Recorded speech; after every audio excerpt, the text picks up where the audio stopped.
Bonjour les humains, 1er juin 2024. Les athées ont-ils raison? Numéro 10 dans la playlist du même nom. On y va. Prochain scientifique, Georges F. F. Statiou. Georges F. Statiou. Né en 1955, professeur de cosmologie, directeur de l'Institut d'astronomie de Cambridge et membre de l'équipe scientifique du satellite Planck de l'Agence spatiale européenne, a dit: même si la probabilité d'obtenir un univers avec une faible constante cosmologique est très basse, s'il y a une infinité d'univers, ça se produira bien quelque part. Mais est-ce que c'est une explication ou une solution désespérée? Max Planck, connu celui-là, 1858-1947, un des fondateurs de la mécanique quantique, prix Nobel de physique, 1918, découvreur de la structure quantique du rayonnement, a dit: une réalité métaphysique se tient à l'horizon du réel expérimental. Il parle de métaphysique, donc je ne suis pas si hurluberlu que ça. Toute personne s'intéressant sérieusement à la science, quel que soit le domaine d'étude, lira les inscriptions suivantes sur la porte du temple de la connaissance. Crois. La foi est une caractéristique dont ne peut se passer un scientifique. Toute la matière trouve son origine et existe seulement en vertu d'une force. Nous devons supposer derrière cette force l'existence d'un esprit conscient et intelligent. Bah oui, c'est tellement complexe. Tony Rothman, né en 1953, cosmologiste, professeur de physique à l'université Wesleyan, dans le Connecticut, a dit: lorsqu'on se retrouve confronté à l'ordre et à la beauté de l'univers, aussi qu'aux étranges coïncidences de la nature, il est très tentant de faire le saut de la foi, de la science à la religion. Je suis certain que bien des physiciens le voudraient. J'aimerais seulement qu'ils l'admettent. Mince. Je répète, il faut se méfier des religions. La religion, c'est la manipulation de masse, hein. D'ailleurs, vous voulez mettre à mal une religion, vous étudiez les textes. Donc lisez vous-même les textes et n'écoutez aucun humain, aucun imam, prêtre, curé, gourou, lama, rabbin, etc., hein. Quand vous lisez les textes même et que vous, par curiosité, vous prenez connaissance avec des croyants religieux et vous allez fréquenter une église, vous allez entendre et voir des choses qui sont complètement contradictoires avec les écrits. Max Tegmark, né en 1967, astronome à l'Institut de technologie du Massachusetts, MIT. Grâce aux univers multiples parallèles, nous pouvons nous débarrasser de l'ajustement précis des conditions initiales du cosmos et des constantes fondamentales. Au bout du compte, notre jugement se forme selon ce que notre sensibilité estime le plus dispendieux. Qu'est-ce que ça veut dire? Un petit instant, j'ai besoin de mon dictionnaire. Voilà, dispendieux, qui occasionne beaucoup de dépenses. Ah, c'est tout ce que ça veut dire. Donc, qu'est-ce qu'il a voulu dire? Ouais, beaucoup de dépenses de réflexion. Ouais, bon, vous comprenez peut-être mieux que moi. Bon. Pasquale Jordan, 1902-1980, professeur à l'université de Berlin, physicien, cosmologiste, l'un des fondateurs de la mécanique quantique. Du côté de la science, il n'y a plus d'objection contre un Dieu créateur. Dr Alan Sandage, 1926-2010, un des plus célèbres astronomes de notre époque qui a reconnu l'existence de Dieu à l'âge de 50 ans. Ah, il y a 1000 ans. Le monde est bien trop complexe dans toutes ses composantes et ses interconnexions pour être dû au seul hasard. Lothar Schaffer, 1939-2020, professeur de chimie physique quantique à l'Université d'État de l'Arkansas, a dit: au fondement des choses ordinaires, nous trouvons des entités élémentaires qui possèdent des qualités rudimentaires de conscience. Waouh! Il y a là une promesse de message venue du tréfonds de l'univers. On ne peut plus se servir de la science pour fonder l'athéisme. C'est fini. Wow. Et une petite référence. Voir sa conférence L'importance de la physique quantique pour la pensée de Teilhard de Chardin. Ah, Teilhard de Chardin. Intéressez-vous à celui-là.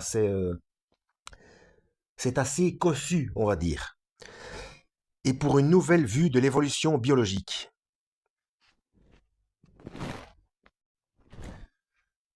Fred Hoyle, 1915-2001, cosmologiste et astronome, a dit: il y a autant de chances que la vie ait émergé par hasard que de chances qu'une tornade balayant un entrepôt d'un chiffonnier ferrailleur assemble un Boeing 747 à partir des matériaux qui s'y trouvent. L'existence de Dieu est prouvée par la probabilité mathématique de 10 puissance 40 000. Wow. Je sais même pas ce que ça porte comme nom, ça. Je connais Gogol, Gogolplex, les parsecs, enfin bref, peu importe, ça doit être une sérieuse quantité, on va dire. J'ai toujours trouvé curieux le fait que les scientifiques athées prétendent mépriser la religion alors que celle-ci domine leur pensée, en tant que concept aversif, plus que celle du clergé. Je ne crois pas qu'un seul scientifique examinant les réactions nucléaires de fabrication du carbone à l'intérieur des étoiles puisse éviter la conclusion que les lois de la physique ont été délibérément choisies en vue des conséquences qu'elles entraînent à l'intérieur de celles-ci. Oui, ça j'en ai déjà parlé dans une vidéo précédente. Hein. Il y a une chance sur 10 puissance 76 ou 76 pour qu'un atome de carbone se forme à partir d'une étoile de deuxième génération. Donc c'est comme si on gagnait au loto tous les jours. Donc c'est quasiment improbable. Et c'est grâce à l'atome de carbone que la vie existe, sinon elle n'existerait pas. Je sais, certains qui sont assez pointus parmi vous vont dire si, il y a quand même 4 possibilités. Bon, déjà sur les 4, il y en a 2, ça ne marche pas du tout. Et concernant je crois que c'est le silicium, c'est possible, mais il y a beaucoup trop de choses qui entrent en ligne de compte. C'est vraiment pas, c'est encore beaucoup plus compliqué. Et alors que le carbone, c'est vraiment fait pour. Et donc c'est excessivement rare au niveau des probabilités pour que cette production se produise. Et grâce à la spectrographie,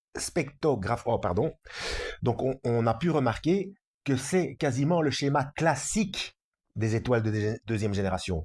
Donc c'est comme si on gagnait à chaque fois, tout le temps au loto, dans tous les pays du monde. Et que peut-être parfois, on perdrait. Donc autant dire que c'est impossible. Eh bien, ça se produit chaque fois, alors que au niveau des calculs de probabilité, c'est quasiment impossible. Donc c'est bien décidé.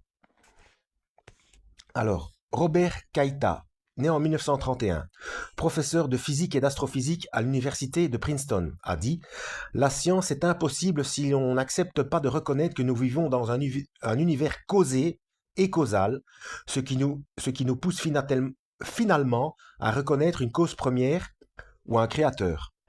Werner von Braun, tiens, on le connaît celui-là, hein, 1912-1977 ou 77, ancien directeur de la NASA, inventeur du V2, c'est pas sa meilleure invention, premier missile balistique utilisé au cours de la Seconde Guerre mondiale, a dit: on ne peut être confronté à la loi et à l'ordre de l'univers sans conclure qu'il doit exister une conception et un but derrière tout ça. Plus nous comprenons les complexités de l'univers et ses rouages, plus nous avons des raisons de nous étonner de la conception inhérente qui le sous-tend. Être forcé de ne croire qu'en une seule conclusion, que tout l'univers soit apparu par le fait du hasard, violerait l'objectivité de la science elle-même. Quel processus aléatoire pourrait produire le cerveau d'un homme ou le système de l'œil humain? Henry Lipson, 1910-1991 ou 91, président du département de physique de l'université de Manchester. Je pense cependant que nous devons aller plus loin et reconnaître que la seule explication acceptable est celle de la création. Je sais que ceci est frappé d'anathème par les physiciens, et ce l'est aussi pour moi. Mais si une théorie est soutenue par l'évidence expérimentale, nous ne devons pas la rejeter parce que nous ne l'aimons pas. Les 95% là, qui ne croient pas, je ne sais pas qui c'est, je voudrais bien voir les noms parce que moi j'ai pas fini, hein. J'ai pas fini de les citer, hein. Euh, Peut-être 95%, 95% de ceux qui se sont exprimés sur les médias officiels. Je sais pas. Bon, bref. J'en ai parlé dans la vidéo précédente. Hein. John O'Keefe, 1916-2000, astronome de la NASA, spécialiste des planètes, un des leaders des missions Apollo explorant la Lune, a dit « Si l'univers n'avait pas été fait avec la plus exacte précision, nous ne serions jamais venus à l'existence. Au vu de ces circonstances, mon opinion est qu'elles indiquent que l'univers a été créé pour permettre à l'homme d'y vivre. » Vincent Fleury, né en 1973, donc il est encore vivant, biophysicien, chercheur au CNRS, docteur de l'école polytechnique, a dit « Ce qui est compatible avec la physique à l'heure actuelle, c'est un Dieu qui aurait tout fixé à l'origine, ou bien qui interviendrait dans la réduction du paquet d'ondes quantiques. Waouh! Tout le reste est physiquement impossible, sauf si Dieu, justement, est un être qui peut ne pas respecter les lois de la physique. » Walter Kohn, enfin Kohn, j'ai pas dit de gros mots, hein, K-O-H-N, né en 1923, professeur de physique à l'Université de Californie, prix Nobel de chimie 1998 ou 98, a dit « Des questions épistémologiques très profondes continuent de se poser sur la signification des lois scientifiques pointues, comme celle de la mécanique quantique et celles qui régissent la nature du chaos. Ces deux domaines ont irréversiblement ébranlé la vision purement déterministe et mécanique du monde des 18e et 19e siècles. » Ouais, ça, j'en avais déjà parlé auparavant. Ça fait déjà 2 scientifiques qui ne prennent pas le mot déterministe dans le même sens que moi, alors. Enfin bon, peu importe. Voilà, c'est tout pour aujourd'hui, pour le 10e épisode. Merci d'avoir regardé. N'oubliez pas de partager si vous trouvez ça intéressant. Mettre un pouce, un commentaire si ça vous amuse. Lisez la Bible, encore une fois.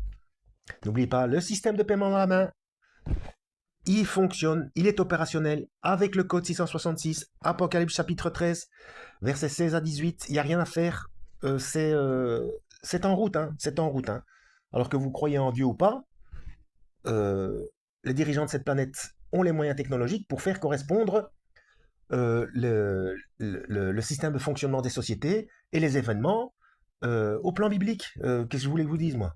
Bon, allez, que Dieu vous guide.